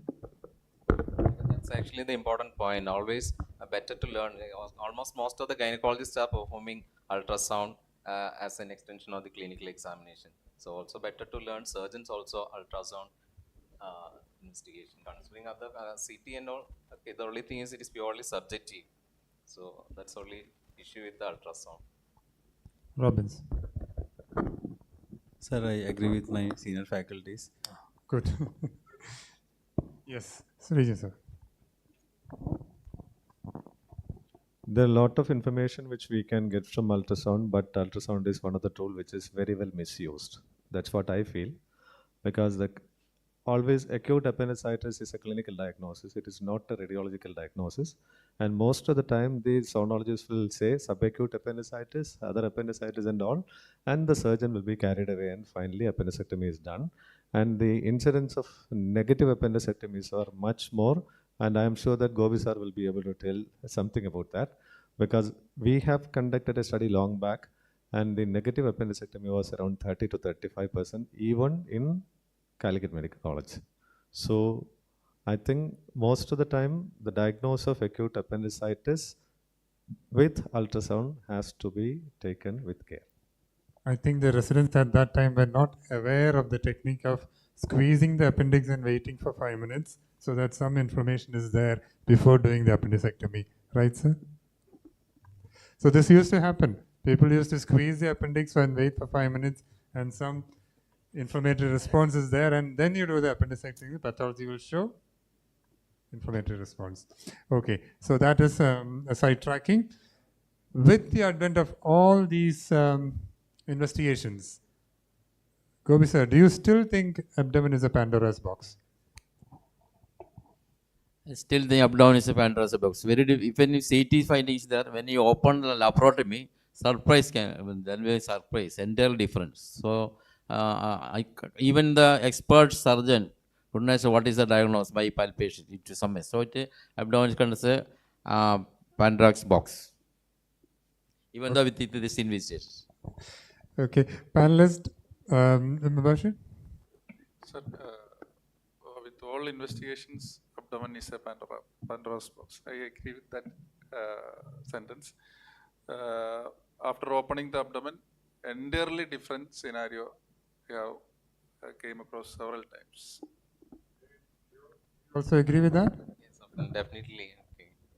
Definitely, we have seen a lot of cases even after CT. The problem in actually currently regarding CT investigation is there can be a lot of false report. So when you open the abdomen, most of the time, okay, it's actually currently one of the misleading investigation CT scan actually. Robbins, I'm not going to ask you to take this question. You have to please accept what Gobi sir and rest of the team said. But I want some comment from Srijan sir. Do you still think abdomen is a Pandora's box? Maybe in the era of Vijay Kumar sir, Gobi sir and all, probably the CT was not there. I still remember in 1987, the then health minister was met with an accident and he was taken to Lisi Hospital, Cochin to get a CT scan done. So probably before that, and we remember Sanil Kumar sir and Prem Raj Mohan sir operating the head without a CT scan. So those times were there, but I think with the advent of all these investigations like ultrasound and Doppler and also CT scan, the Pandora's box concept has limited, or the percentage of surprises has come down. That's what I feel. It is still there, but it is not like what we talk about the Pandora's box 30 years ago. Thank you, sir. We move on to the last part. I think probably the most controversial part.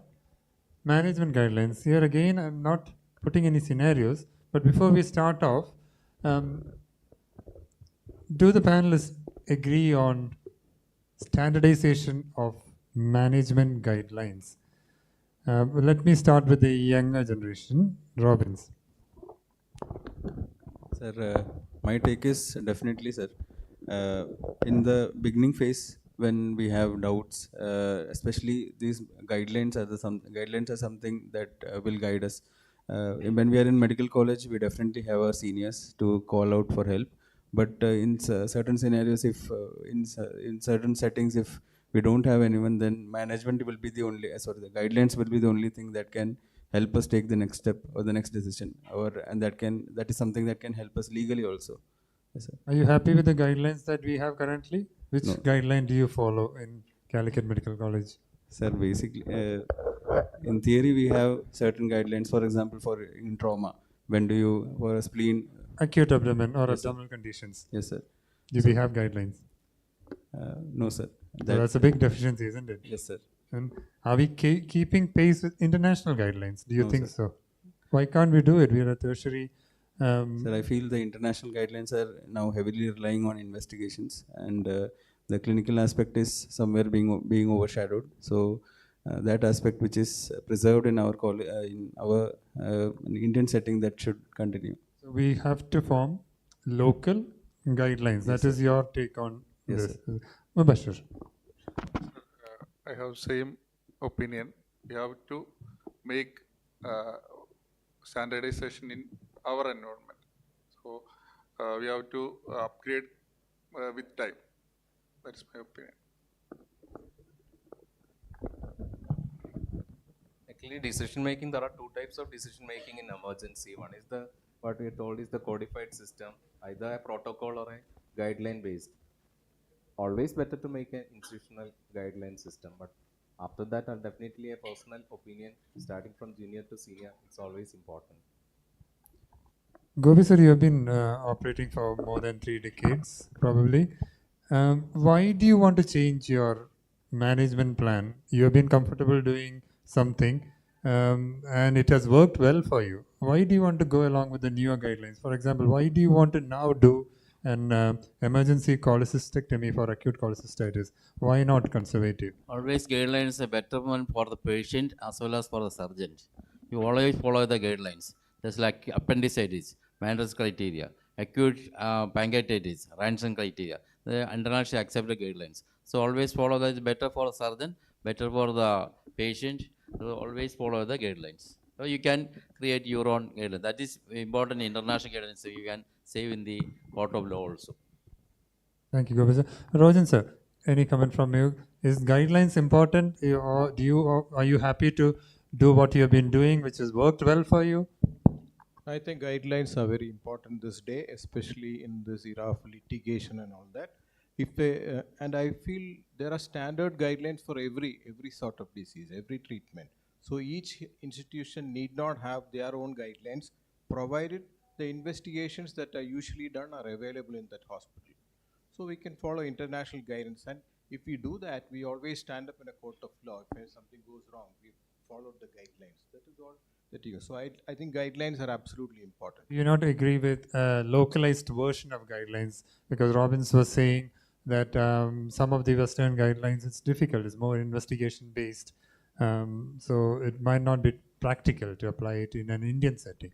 I think for the common acute abdominal condition, I think all the guidelines are very much possible for us to follow that. So just to enlighten, what guideline do you follow for common abdominal conditions? Say, for example, cholecystitis, acute cholecystitis. The guideline for acute cholecystitis now is hot gallbladder cholecystectomy. If possible, that will be done in the first 7 days. Provide the expertise is there, with a tendency to convert as early as possible if there is a difficulty. So you agree that keeping pace and standardization is extremely important in managing acute abdomen.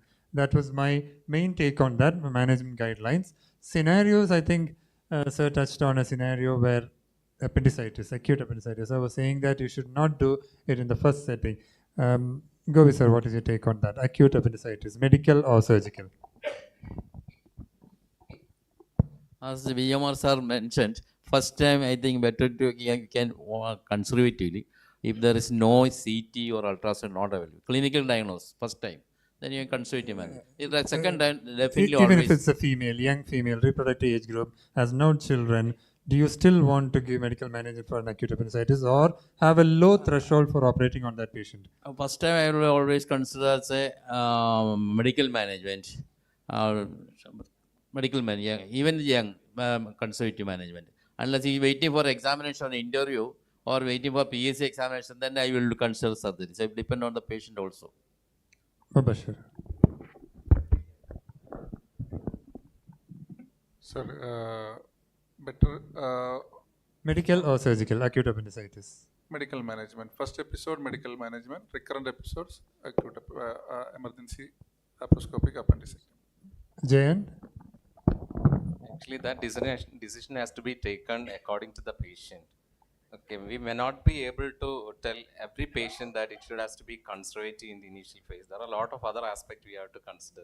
One thing, as Govi sir told, okay, patient may be having exam. Suppose if that recurrent episode comes during the exam or other important event, they won't be able to attend that. If it is better clinically and investigation wise, if it is acute appendicitis, I think better to go for emergency appendicectomy. That is one reason. Suppose if the patient again comes with an acute appendicitis with a complication, they will definitely blame the previous surgeon. That is another aspect. So like actually it is quite subjective to decide upon during the first episode whether to go for a appendicectomy or not.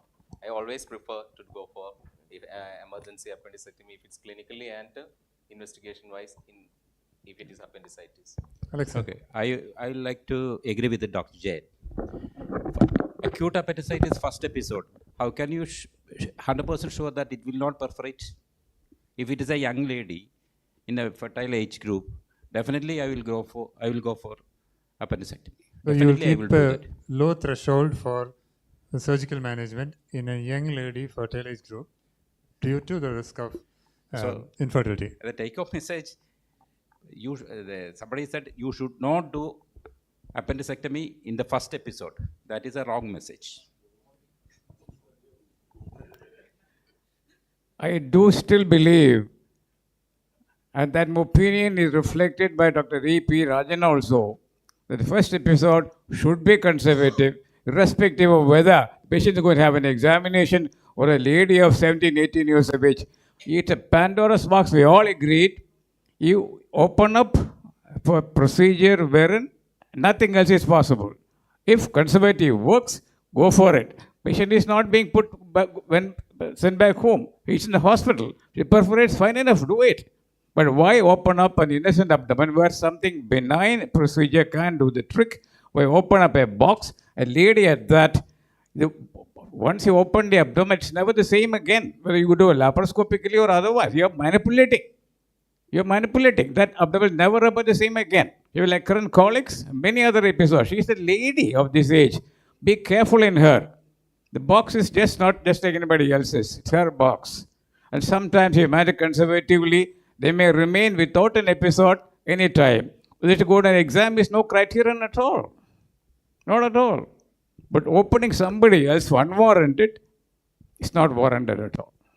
No. Sir is focusing on primum non nocere. First, do no harm. Okay. Your therapy should not be worse than a malady. Yeah. Very good question, sir. I'll come to that aspect. Srijan sir has something to say on this. Chief Assistant പഠിയാവുന്ന തോന്നുന്നു. Because I've been working with Rajan sir and Vijay sir for a long time. The first question Rajan sir പറഞ്ഞില്ലേ, the emergency Bailey says that acute appendicitis in pregnancy, ignore pregnancy, treat appendicitis. Ignore pregnancy, treat appendicitis, because the patient will be treated with antibiotics. Once antibiotics are pumped, then the symptoms will be masked and sometimes patient will go for abortion and the patient can go in for sepsis. So damage to both can happen. So the clear-cut sentence in emergency Bailey is ignore pregnancy, treat appendicitis. And few other things. You beautifully skipped the first question where there's conflict. First question like ഞാൻ വരികയാണ്. Last പറഞ്ഞു. അതാണ് ഞാൻ പറഞ്ഞത്. Chief assistant അടിയാവോ എന്നുള്ള അറിയില്ല എന്ന് പറഞ്ഞു. Typical history of appendicitis, pain, vomiting, fever. If that is there, we are going to diagnose this. And at that point, we have to make a decision whether we are going to manage this patient conservatively or we are taking up the patient for surgery. If it's local peritonitis, early signs, probably antibiotics and conservative management will suffice. But at the same time, A patient is coming after 48 hours or after a delayed presentation with general peritonitis, then there is no role for all these things. We have to do acute appendicectomy. There is no doubt. Whether it is with a laparoscope or an open technique or a midline laparotomy, that is different. But certain cases, definitely surgery is required. But as Sir said, I won't agree that all patients should be managed conservatively. It is impossible. And what I can say is that the most difficult surgery I have ever done is appendicectomy. I can say, because lot of difficulties, perforation at the base and gangrenous portion in the base, a lot of things we have. And in front of Rajan sir and Vijayamar sir, when I talk, because Rajan sir ആണ് third year and final year ഒക്കെ നമ്മൾ പഠിച്ചിരിക്കുന്നത്. പക്ഷെ എന്നാലും ഞാൻ പറയുകയാണ്, the most difficult surgery which I have done is appendicectomy. I don't think that, and if we can do appendicectomy with a 2 centimeter incision, that is not appendicitis. There is no doubt about that. And another thing, if there is general peritonitis, I am sure that 100% of the surgeons sitting here will agree for laparoscopy or laparotomy. If facilities are available, it is laparoscopy. If that is not available, then it is laparotomy. Thank you, sir. I'm not fighting with you, but as I said earlier on, if there's perforation, you have to do that, because perforation would mean peritonitis, total sepsis, septicemia, multi-organ failure. We have to avoid that. I already said it, mentioned. If there's a complication like that, patient presents 48 hours later on, beginnings of a mass, don't tamper with it. Leave it alone. And then you do an appendectomy as an elective procedure. Perforation were caused by the tip perforation with a ficolith. Operate. Nobody disputes that. That is there. Any peritonitis for any disorder, you need to do surgery. Sometimes it is that local peritonitis, minimal collection, can still manage conservative. But that patient will require elective appendectomy as soon as this stuff disappears. Mass means 6 weeks or even earlier, or even otherwise. Never do that. But peritonitis is an indication, except small localized peritonitis, which may be left alone. But patient will be under constant watch, under a constant follow-up. That's it. Reply. I've lost 2 patients with appendicitis from the gynec side. 2 patients diagnosed with some other disease, started on antibiotic, 7-8 day patient went into sepsis, and we did laparotomy. The whole abdomen was greenish, and I lost 2 patients. What is the management of acute appendicitis in general? Okay, I'll take that question. But like Rajan sir said, there are guidelines for everything, everywhere. But sir, it can be localized. Very simple example. What is the management of acute appendicitis in, I'm taking international examples. What is it? In UK, it is emergency appendicectomy. But across the sea, in Scandinavia, Norway, Sweden, what is the management? It is medical management. So that is a guideline. But again, variations are there. It's only a broad guideline. Exactly. The guideline for different regions might be slightly different. But what we follow is what Alexa said. Emergency appendicectomy is what we have been following. But the points put forward by Vijayamar sir is well taken. Bailey and Love is a British book. The latest edition says it has to be medical conservative. But then exceptions where it depends on the patient status, the age, several factors. Occasionally, procedures may be an exceptional thing rather than the regularity. Yes, sir. So I think there is a shortage of time. So, but we'll move on to some quick questions, and then we'll put a close to it. Negative laparotomy. Gobi sir. Acute abdomen, negative laparotomy. What is your take on it? There is no term like negative laparotomy. So what does that term mean? That's not because they indicated, but unfortunately the organs are found, or you failed to find the positive findings. Sometimes retrodorsal perforation, you missed it. Sometimes perforation in the rectum, foreign body, you missed it. Not a negative laparotomy. Don't use the term negative laparotomy. It was indicated, decided by the surgeon, so it is not a negative laparotomy. See the point, very well taken point. So there is no negative laparotomy. There must be something you missed it, so what to do? Call for help. Don't close it saying that it's a negative laparotomy. Call for help. Okay? I'm not passing it on to anybody. And so any other scenario anybody wants to put it up, we can discuss, but I think Dinu is looking forward to the... So it's not going to end. I can bring up cholecystitis, what to do, or even ectopic pregnancy ruptured. Do you want to send it to gynec? Wait for gynec people to come. Or do you want to operate? We can go on to various things. But let's put an end to it now. It's been more than an hour. Dinu? Okay. Thank you very much. Thank you the panelists. Thank you, expert. Thank you, Ajay, for excellent moderator. Yeah, I enjoyed it, your moderation. And one more point about Rajan sir.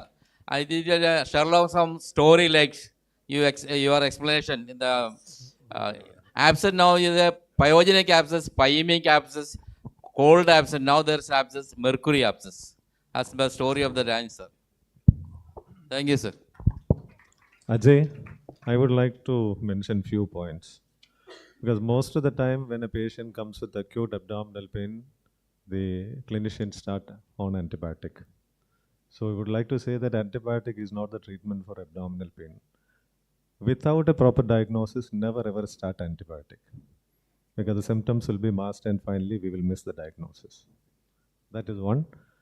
And any patient, any lady with, we have already discussed, with lower abdominal pain, whether married, divorced, or PPS done, always we should think about or rule out ectopic pregnancy.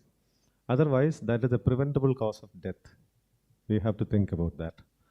And then symptoms out of proportion to signs. That is a very important thing because some of the patients, elderly patients above the age of 60, can come with very severe abdominal pain without any abdominal symptoms.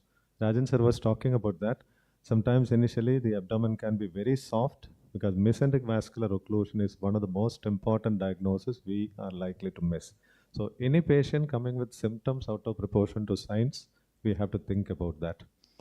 And when we put a nasogastric tube, we'll be able to see that brownish fluid is coming out, and then definitely we will be able to get a clue. And another thing, very young patient, very old patient, very odd presentations. Always we have to be suspicious about some catastrophe inside. And there is a possibility for diagnosing, over-diagnosing. I am sure that most of the seniors would have seen the Munchausen syndrome. We are talking about the vitals. Pulse is not palpable. I can tell one name, Philomena, and she will come to the casualty without pulse, multiple cut down marks. And she used to prick the nose. She was working in a convent, used to prick the nose, and then she will swallow the blood, she will vomit, abdomen will be distended, and finally she had undergone 2 laparotomies. And so Munchausen syndrome also can present, but at the same time what I would like to say is that never diagnose functional, supracortical, psychiatric without all investigations, otherwise we'll end up in trouble. And I think all acute abdomen doesn't require laparotomy or laparoscopy. So we have to stratify these things too. There are a group of patients who requires urgent intervention. And there are a group of patients who requires observation, evaluation, and surgery.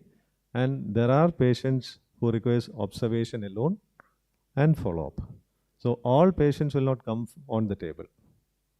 But when we talk about acute abdomen, it's an acute abdominal condition where it is better managed by surgery. Thank you. Thank you, Srijan sir. Thank you all the panelists for your kind cooperation. I kept you in the dark deliberately so that your extempore comments will come out on the simple points that we have put up. Thank you for cooperating. Thank you very much. Thank you, Ajay Kumar sir and panelists.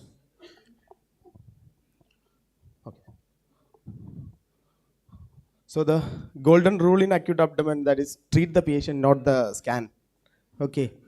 And the pain with guarding is peritonitis until proven otherwise. So I invite Alexa to present the memento to our PG Gauri.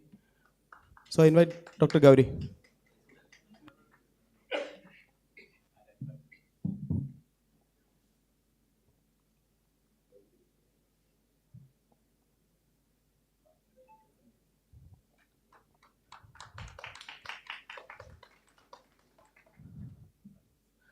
I invite Lakshmanan sir to present the memento to KK Rajan sir.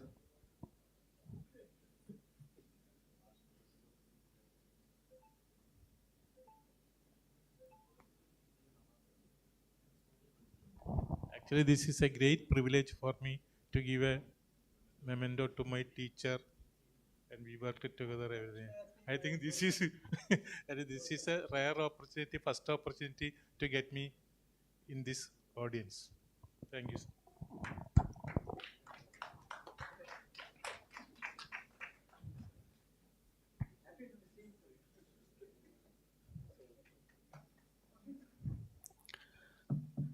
I invite Srijan sir to present memento to moderator and panelist.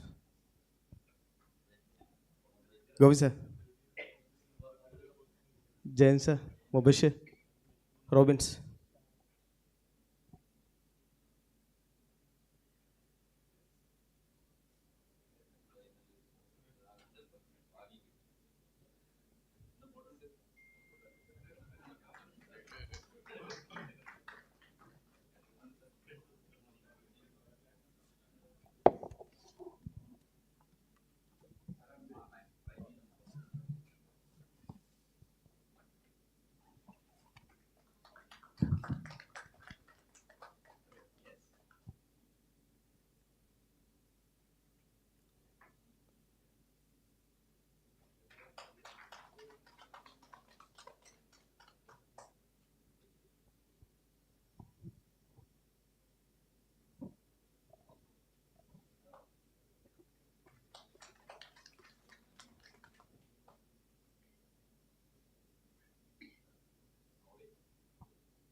Thank you, Srijan sir.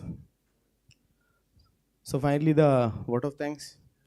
First of all, I extend my sincere thanks to all our senior faculty members who gathered here today and actively participated in sharing their perspective on the topic. A special word of gratitude to Dr. KK Rajan sir for sharing his valuable memories and experience, very informative for us. I would like to express my sincere thanks to our moderator, Dr. Ajay Kumar sir, and our panelists, Dr. Gobi sir, Jayan sir, Mubashir and Robins for excellent panel discussion. Then I appreciate our postgraduate presenter, Dr. Gauri, for her confident and well-delivered presentation. I also extend my sincere thanks to our sponsors, CHC Pharma, for their generous support in making this program a success. Finally, I thank all my dear friends, colleagues, and postgraduate students for their active participation and continued support. Once again, thank you all. We shall now conclude with the national anthem.